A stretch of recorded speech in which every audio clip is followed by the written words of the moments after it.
For those with a serious or terminal illness or disability, Canadian courts, lawmakers, and culture say there are only two options: a slow, painful death or a quick, easy assisted suicide. But there is a third option. Join us as we investigate the palliative care alternative and why Canadians should be choosing it.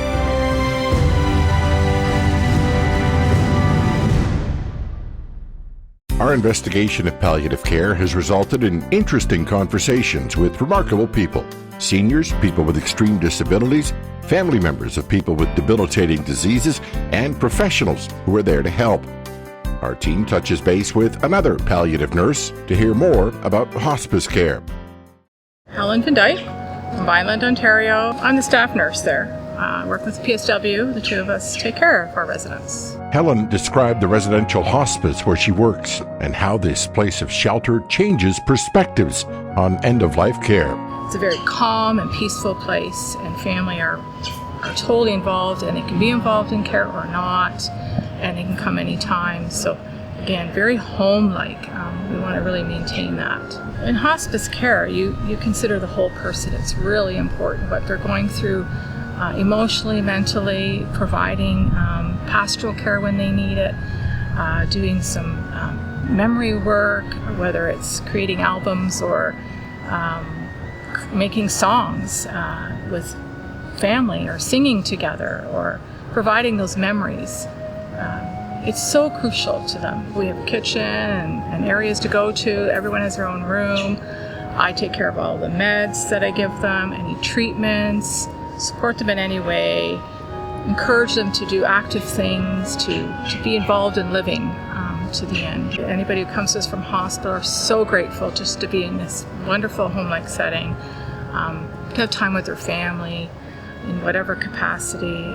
Sometimes they'll have big family meals in the kitchen all together, and we can take them out and bring them to that. Whereas in hospital, it's so busy. They don't have time for those things, and you're all stuck around a little hospital bedroom. We asked Helen if the recent legalization of assisted suicide helped or hindered the cause of palliative care.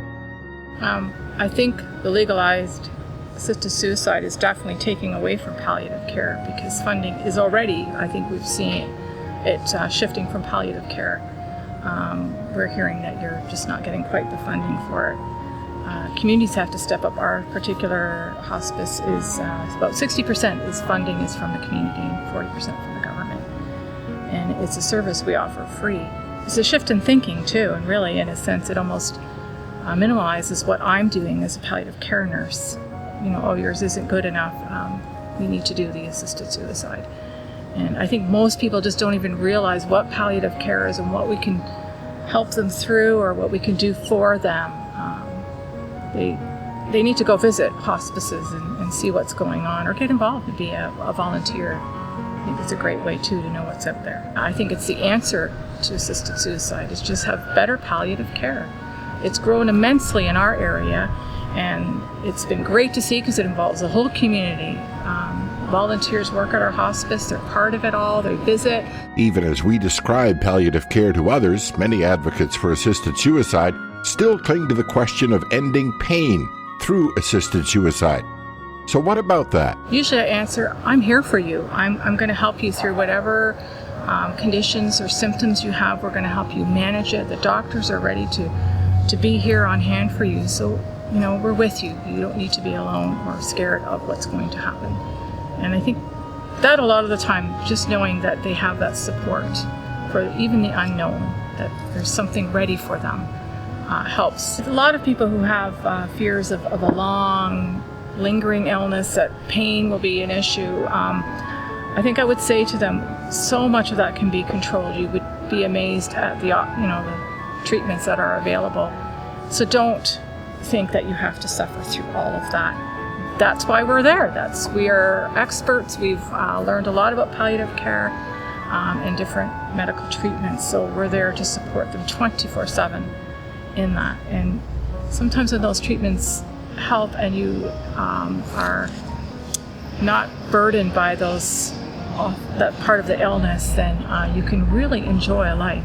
I've seen people who pain is an issue, and they're exhausted, and we help control the pain, and suddenly they have some more energy. They can do things, they can enjoy life, they can converse with their family very meaningfully, and they're very grateful for the last days that they have. We're commanded to care for those who are suffering, and this is one of the hardest times in many people's lives, and to stand with them and that they're not alone. That's a huge thing I find. A lot of people feel they're alone, and when they come in and they're loved and cared for, I think we're carrying out God's commands in that way. It doesn't matter. I don't have to judge them for who they are. I just need to care and love them and support them.